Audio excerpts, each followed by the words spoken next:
I was writing the second chapter of my book and I wasn't very impressed by it. It was dull, dry, and lacked a lot of the elements of my first chapter. So I then decided to make the mistake that I should not have. I decided to look up self-improvement videos on how to become a better writer. The first video I found, I got an ad. The ad took me to another website on how to avoid procrastination, and I was thinking, I was procrastinating writing by doing self-improvement, and then I was procrastinating that by learning about procrastination, which is what everyone does. We all do the same thing to where we're scared of failing, we're scared of doing that, so we look to self-improvement to help us to make it seem like we're being productive, when in reality, we're not. We're better off watching a Netflix movie and getting our brain stimulated creatively than watching self-improvement content. And I know it's ironic, this is a self-improvement video, but my point still stands, that many of us procrastinate through learning. That is very,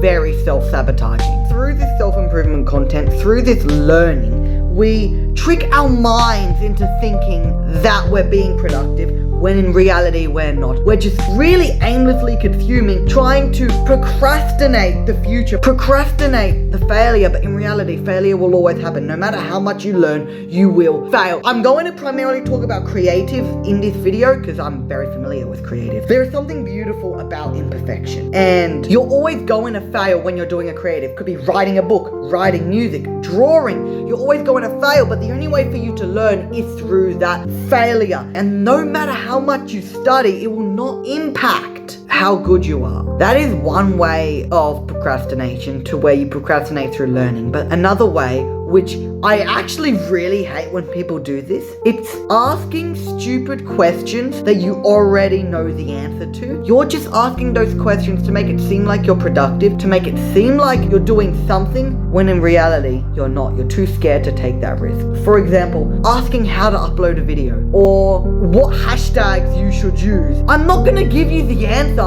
You should know how to do it. You don't need hashtags. You don't need any of that. The best way to learn is through practice, and people get angry at me when I say that type of stuff, but why are you asking me, the person who has 70 subscribers, pretty crap at social media? I know nothing when it comes to this, and I know you're just asking because you want to avoid actually doing the work. Or business plans. This is a bit of a rant video, but yeah, you should plan for your business, as I do plan for these videos, I do script them, I do all of this. Well, this video did have a script and I just completely sidetracked off it, but business plans are another thing that I really hate, or writing your goals. Primarily these two things, as you don't need it. You don't. You really do not. It's like planning to write your story. I have been planning this dumb book for 4 years. And yeah, I've written, but then I've stopped. I've written, I've stopped. I've written, and I've stopped. I've spent most of my time planning than if I were writing. You can plan after. You can add your foreshadowing after. You don't need to make everything perfect beforehand. You don't need to write this beautiful story beforehand. Just write the book before you actually write the story. And it is true. It's something Stephen King has said before. You have the plotters and then you have the pansters. The pansters are the people who write. They don't care about getting it wrong, they just write. And then you have the plotters. A lot of people, when they start writing, they get stuck on chapter 1 and they don't continue from chapter 1. And that is really the separation from someone who wants to become an author and someone who's published. It's not that your writing sucks. No, it's that you don't even start. You keep on planning to make it perfect, but in reality, there is no such thing as a perfect story. You're going to find flaws every single time. The only way for you to make it better is by putting the pen on the piece of paper and writing. The worst form of procrastination is the one that you don't even know that it's there. It's the one that makes you think you're being productive, when in reality, you're not. And how to avoid this? You gotta accept failure. You gotta understand that failure comes every single time. No matter what, you will fail, but failure is another means to success. I've been failing every single day for the past 100 days, but I'm gonna keep on going every single day. There's nothing wrong with failure. As, let's say you're writing a book. Let's say you write something atrocious. You can always come back and re-edit it. And you're going to write something bad. I don't think J.K. Rowling wrote something good for her first draft. No, she kept on going over and over and over again. And actually, we're going to talk about J.K. Rowling. J.K. Rowling is a beautiful example of why you don't even need something perfect. Harry Potter's writing is the most imperfected, beautiful thing ever. The writing's not good. It's not the best.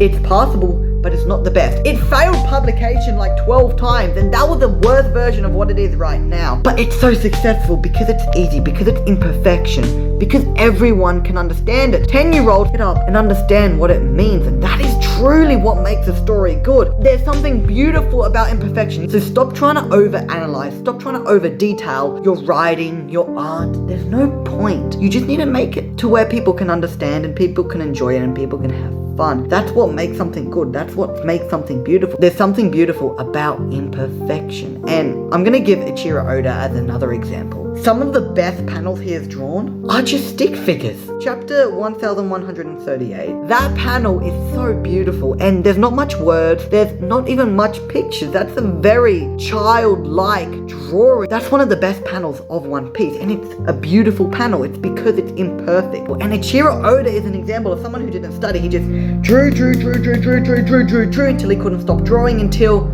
he drew the masterpiece, the peak that One Piece is. Stop procrastinating. Stop delaying your work because you want to learn. No, just do your work. Do the action steps first. Stop delaying the product and get to work.